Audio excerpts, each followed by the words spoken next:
Friends, எல்லாருக்கும் வணக்கம். எப்படி இருக்கீங்க? இன்னைக்கு வந்து நாங்கள் வந்து தம் பிரியாணி செய்ய போகிறோம். நான் செய்யலை, என் வீட்டுக்காரர் தான் செய்ய போகிறாரு. பாப்பா இன்னைக்கு எப்படி தம் பிரியாணி செய்ய போறாரு பாப்பா. சாப்பிட தான் போறாங்க. இல்லை, நல்லா செய்வார். என் வீட்டில் எல்லாருக்குமே பிடிக்கும், என் பிள்ளைங்களுக்கு எல்லாத்துக்கும் பிடிக்கும், பொண்ணுக்கும் பிடிக்கும், பையனுக்கும் பிடிக்கும். சரி வாங்க. ஃபர்ஸ்ட் வந்து என்னன்னா, ரைஸை வந்து பிரியாணி ஸ்டார்ட் பண்ணுறதுக்கு முன்னாடி ரைஸை வந்து நம்ம ஊற வச்சுக்கணும்.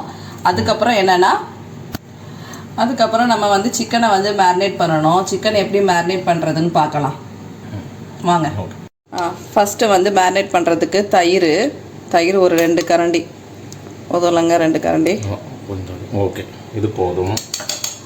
அதுக்கப்புறம் இஞ்சி பூண்டு இல்லை, மல்லியும் புதினாவும் நம்ம வந்து அந்த இலையா போட்டோன்னா பசங்க வந்து சாப்பிட மாட்டாங்க. அதனால் மிக்சியில் நல்லா போட்டு அரைச்சி சேர்க்கணும். நல்ல ஃப்ளேவர் நல்லா இறங்கும், நல்ல வித்தியாசம் தெரியும். நம்ம பிரியாணி சாப்பிடும்போது நல்ல வித்தியாசம் தெரியும். ஸோ நீங்கள் இந்த மாதிரி நீங்கள் ட்ரை பண்ணுங்கள், நல்லாயிருக்கும். அப்புறம் இஞ்சி பூண்டு,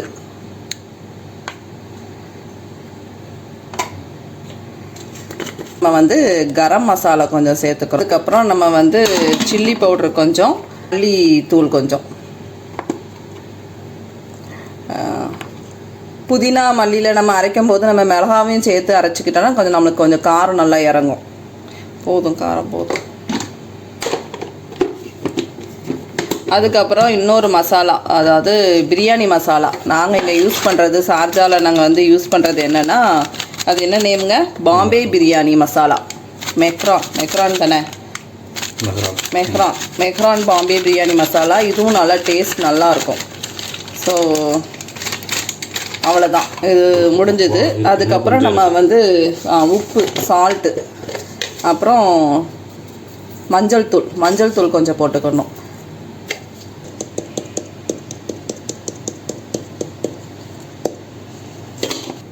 அதுக்கப்புறம் நம்ம கொஞ்சமாக ஆயில். ஏன் நம்ம ஆயில் ஊற்றுறோம்? ஏன்னா எல்லாமே மிக்ஸ் ஆகணும், அதுக்காக தானேங்க. இல்லை, நல்ல ஃப்ளேவர் கிடைக்கும், சிக்கன் நல்லா வேகும். அது ஆயில் ஊற்றுறனாலண்ணே. சரி.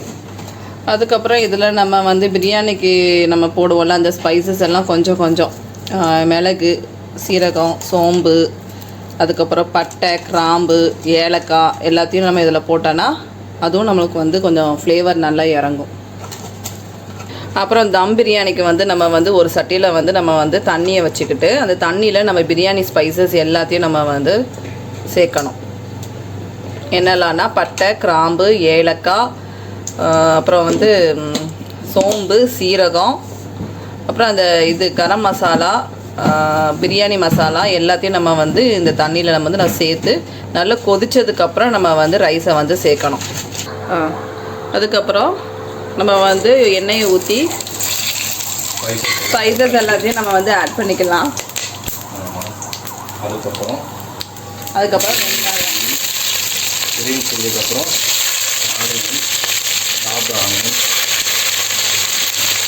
தேவைக்கு, அதுக்கப்புறம் பிரியாணி எல்லாமே போட்டு நல்லா வதக்கணும். அது என்னது, அந்த பிரியாணி இலைக்கு நேம் என்னது? ரம்பா இலையா? ரம்ப இலைன்னு சொல்லுவாங்கல்ல, அந்த பிரியாணி இலை. அப்புறம் கொஞ்சம் சால்ட்டு, ஏன்னா அப்போ தான் நமக்கு ஆனியன் வந்து நல்லா வதங்கும். அதனால் நம்ம வந்து கொஞ்சம் உப்பு சேர்த்துக்கலாம். ஏங்க இதில் இன்னொரு தடவை சொல்லிடுங்க என்னெல்லாம் நம்ம இதில் வந்து சேர்த்துருக்கோம். ஏன்னா தம் போடுறதுக்கு நம்ம வந்து தண்ணியில் வந்து ரைஸை வடிகட்டிட்டு தான், அதுக்கப்புறம் தான் நம்ம வந்து அந்த ரைஸை மட்டும் தான் எடுத்து நம்ம வந்து கிரேவியில் போட போகிறோம். ரைஸ்லேயே ஃப்ளேவர் ஏறணும் அப்படின்றதுக்காக எல்லா இன்க்ரீடியன்ஸும் இதுலேயும் கொஞ்சம் ஆட் பண்ணுவோம். அதாவது நம்ம ஸ்பைசஸ் இருக்கு இல்லையா, பட்டை, ஏலக்காய், பெருஞ்சீரகம், ஸ்டாரு, இது எல்லாத்தையும் இதில் போட்டுட்டு அதுக்கப்புறமா வந்துட்டு கொஞ்சம் ஆயில் விடுவோம். பட்டர் வேணுன்றவங்க பட்டர் விட்டுக்கலாம். அதுக்கப்புறமா வந்து இஞ்சி புதினா மல்லியில் அரைச்சதை இதில் கொஞ்சம் ஃப்ளேவருக்காக விட்டுக்குவோம். புதினா மல்லி அரைச்சி நம்ம இதில் சேர்த்தோன்னா ரொம்ப ஃப்ளேவர் நல்லா இறங்கும், என்ன நல்ல டிஃப்ரென்ஸ் தெரியும். நீங்கள் அதை மாதிரி ட்ரை பண்ணி பாருங்கள், நல்லாயிருக்கும். எலுமிச்சம்பழமும் புளிஞ்சு விட்டுருக்கோம். அதுக்கப்புறம் எலுமிச்சம்பழமும் புளிஞ்சு அது தோலையும் நம்ம இதில் போட்டோன்னா அதோட ஃப்ளேவரும் நல்லா இறங்கும். ரைஸ் வந்து ஒட்டாமல் வரும். அப்புறம் மெயினாக வந்து ஆயில் கொஞ்சம் ஊற்றிக்கணும். ஆயில் கொஞ்சம் ஊற்றுனோன்னா அதுவும் நமக்கு வந்து ரைஸ் வந்து ஸ்டிக்கி ஆகாமல் கொஞ்சம் உதிரியாக வரும். இந்த சிக்கன் வந்து மேரினேட் பண்ணி வச்சோம்ல, அந்த சிக்கன் நல்லா ஊறிட்டுருக்கு. அதுக்கப்புறம் நம்ம அங்கே வெங்காயம் தக்காளி எல்லாம் வதங்கினதுக்கப்புறம் நம்ம வந்து இதை வந்து சேர்க்கணும். வெங்காயம் நல்லா வதங்கிட்டு, வெங்காயம் வதங்கிறதுக்கப்புறம் இஞ்சி பூண்டு பேஸ்ட்டு கொஞ்சமாக, இஞ்சி பூண்டு பேஸ்ட். ஏன்னா அதில் மேரினேட் பண்ணுறதுக்கும் நம்ம வந்து அதில் சேர்த்துருக்கோம், அதனால் இதில் கம்மியாக 1 ஸ்பூன் போதும். பிரியாணி செய்கிற ஆளை பார்த்துக்கோங்க. பசங்க வர டைம் ஆகிடுச்சு. 1:50க்கு வருவாங்க, இன்னும் ரெடியாக ஆகலை. அப்புறம் இன்றைக்கி எங்கள் வீட்டுக்கு கெஸ்ட்டு வராங்க. யார் வராங்க? என்னோட பிரதர். ஆமாம், என்னுடைய உடன் பிறந்த சகோதரன். ஆமாம், அவங்க ஃபேமிலி வர்றதுனால எனக்கு வந்து தடபடலாக விருந்து வந்து தயாராகிட்டுருக்கு. அதுவும் அன்னம் போட்ட பிரியாணின்னு சொன்னோன்னா அவர் அன்னம் போட்ட பிரியாணியா அப்படின்னு சொல்லி அவருக்கும் ரொம்ப பிடிக்கும். அன்னம் போடுற பிரியாணி வந்து நல்லா விரும்பி சாப்பிடுவார். இப்போ வெங்காயமும் இஞ்சி பூண்டு நல்லா வதங்கிட்டு அதுக்கப்புறம் நம்ம தக்காளி சேர்த்துக்கலாம். இந்த சைட் குக்கரில் என்னென்னா மட்டன் வந்துட்டுருக்கு. இப்போ நல்லா தண்ணி கொதிச்சுட்டு அதுக்கப்புறம் நம்ம ரைஸை வந்து அப்படியே ரைஸை எடுக்கும்போது ரொம்ப கவனமாக இது பண்ணணும். ரைஸ் பிரேக் ஆகிடக்கூடாது. ஏன்னா பிரியாணிக்கு ஸ்ட்ரக்சரே வந்து இந்த ரைஸ் வந்து அப்படி முழுசாக நீளமாக இருக்கிறதுனா அதை உடச்சி எடுத்துட்டோம் அப்படின்னா அப்புறம் அந்த பிரியாணியோட இது வராது. எப்போ நம்ம வந்து இது பண்ணணும், வடிகட்டணும்? அதுவா, அது பாதி வேக்காடில் வரும்போது, அதாவது அந்த ரைஸ் எல்லாம் வந்து அங்கங்கே அப்படி கொதித்து தரன்னு ஆடி டான்ஸ் ஆடுற மாதிரி ஆடி வரும். அப்போ தான் வந்து நம்ம எல்லாத்தையும் எடுக்கணும். இப்போ வந்து என்னென்னா இதில் ஒரு முக்கியமான ரொம்ப தண்ணி கூடிட்டு, நான் தான் தண்ணி வச்சேன், அதனால தான் கூடிட்டு. இப்போ இந்த தண்ணி வந்து நம்ம எடுக்கணும், இல்லைன்னா நமக்கு பிரச்சனை ஆயிடும். ரைஸ் வெந்து வரும்போது தண்ணி பூரா வெளியில் கொட்டிடும். நீங்கள் இதை ட்ரை பண்ணிவிட்டு கமெண்ட்டில் சொல்லுங்கள். இந்த பிரியாணி சூப்பராக இருக்கும். நம்ம கடையில் சாப்பிட்றத விட இந்த பிரியாணி வந்து நல்லாயிருக்கும். ஏன்னா குக்கர் பிரியாணினா நம்மளுக்கு வந்து டைஜஸ்ட் ஆகாமல் அப்படியே வயிற்றில் அப்படியே உப்பினாட்டு அப்படியே இருக்கும் இல்லைங்க. இதுனா நம்மளுக்கு வந்து எவ்வளோதான் சாப்பிட்டாலும் நம்மளுக்கு வந்து சாப்பிட்டுட்டே இருக்கணும் மாதிரி தோணும்.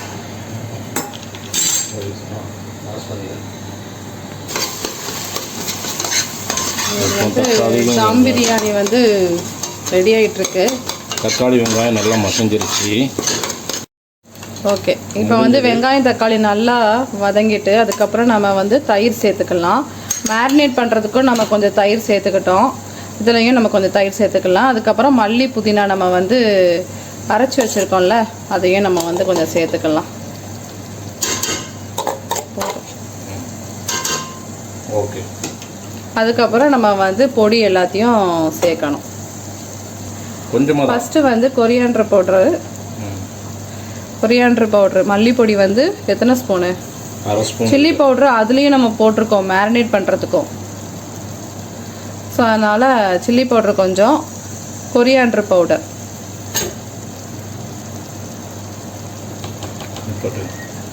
இந்த பதத்துக்கு வந்த உடனே ரைஸ் வந்து இந்த பாருங்கள், இந்த மாதிரி வந்ததுக்கப்புறம் பாதி வேக்காடு தான், ஃபுல் வேக்காடு கிடையாது, பாதி வேக்காடு வந்ததுக்கப்புறம் நம்ம அப்படியே வந்து அதை வந்து வடிச்சிட வேண்டியதுதான். நல்லா வதங்கிட்டு அதுக்கப்புறம் நம்ம வந்து பொடியெல்லாம் போட்டு நல்லா வதங்கிட்டு அதுக்கப்புறம் நம்ம சிக்கனை வந்து சேர்க்க வேண்டியதுதான். சிக்கன் எல்லாத்தையும் போட்டாச்சு.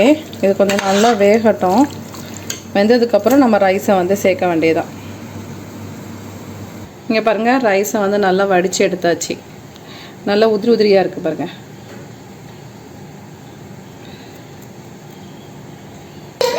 என் பொண்ணும் பையனும் ஸ்கூல் விட்டு வந்துட்டாங்க.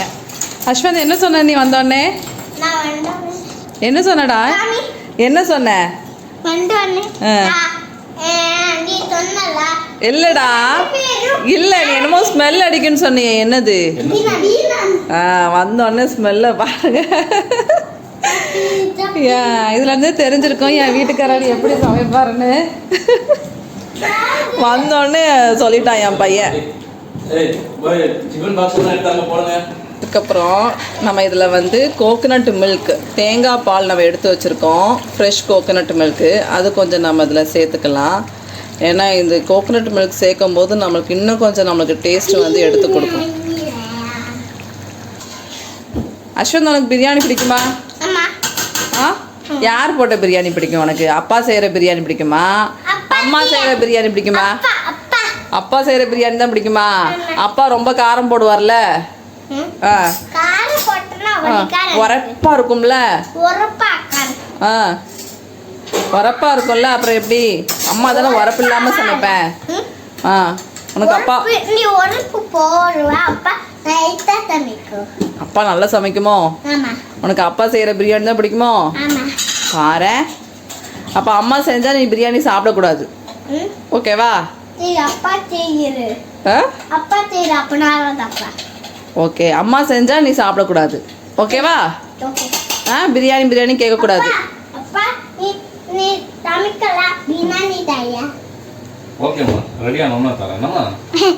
இங்கே பாருங்க, சிக்கன் வெந்துட்டு இருக்கு. நான் ஓப்பன் பண்ணுறேன் பாருங்க. இது வந்து 2 லேயராக போட போகிறோம். அதனால வந்துட்டு இதை வந்து சிக்கனை வந்து நம்ம வந்து கொஞ்சமாக எடுத்து வச்சுக்கணும். ஏன்னா நம்ம லேயராக 2 லேயராக போடும்போது நம்மளுக்கு வந்து நல்லாயிருக்கும். இல்லைன்னா சிக்கன் மட்டும் கீழே இருக்கும், ரைஸ் ஃபுல்லாக மேலே இருக்கும்போது நம்மளுக்கு வந்து அந்த கிரேவி இருக்காது. அதனால நம்ம வந்து 2ஆக நம்ம வந்து பிரித்து வச்சுக்கணும். ஓகே.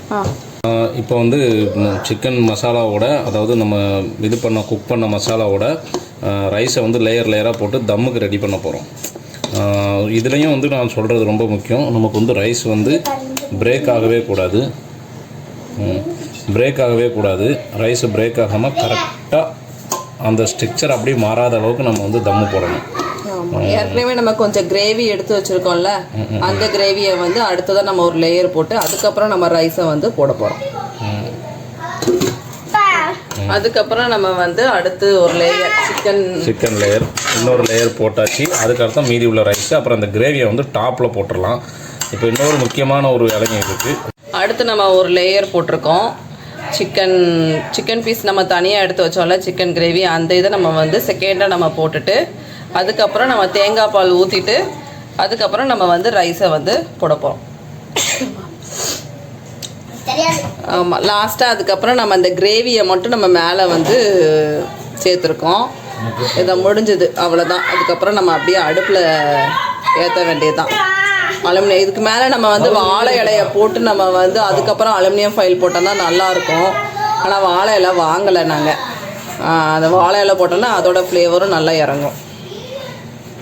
அப்போ பிரியாணி வந்து ஏற்றியாச்சு. நம்ம பிரியாணி சட்டியை லேயராக போட்டுட்டு மேலேயும் கொஞ்சம் இது பண்ணிவிட்டு அப்புறமா அலுமினியம் ஃபாயில் போட்டு கவர் பண்ணி ஃபஸ்ட்டு ஒரு 5 to 7 மினிட்ஸுக்கு வந்து ஃப்ளேமை வந்து கொஞ்சம் மீடியம்லேருந்து ஹைக்கு நடுவில் வச்சுக்கோங்க.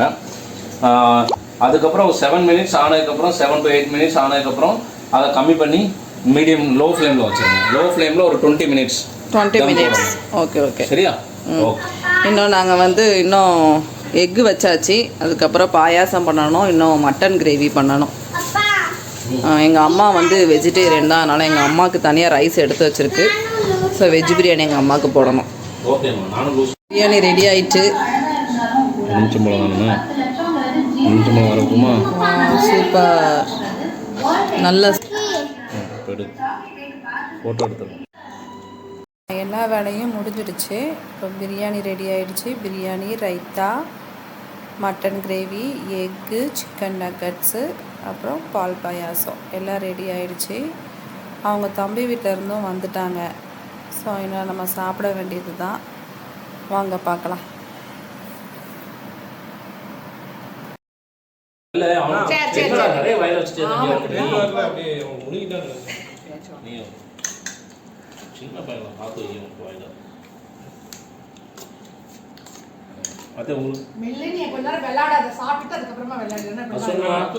அப்பா பக்கத்துல வா, அப்பா உனக்கு சாப்பாடு தரவா. நீ வா, அத்துக்கலாம் அவங்க அப்பா பக்கத்துல உட்காந்து சாப்பிடலாம். நீ வா, நீ வாடா, நக்கட்ஸ் தரண்டா, வாடா.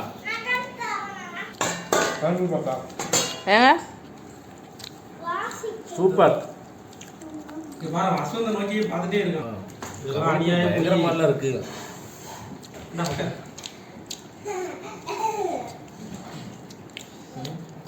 கவனிப்பு ரொம்ப பயங்கரமாலாம் இருக்கு. ஆமா ஆமா அவர் பாவா இல்ல, மகாவோட பாவா இல்ல. இதெல்லாம் வண்டியை வந்து அண்ணனை கவனிக்கிற மாதிரி இல்லை. உட்கார் உட்கார்.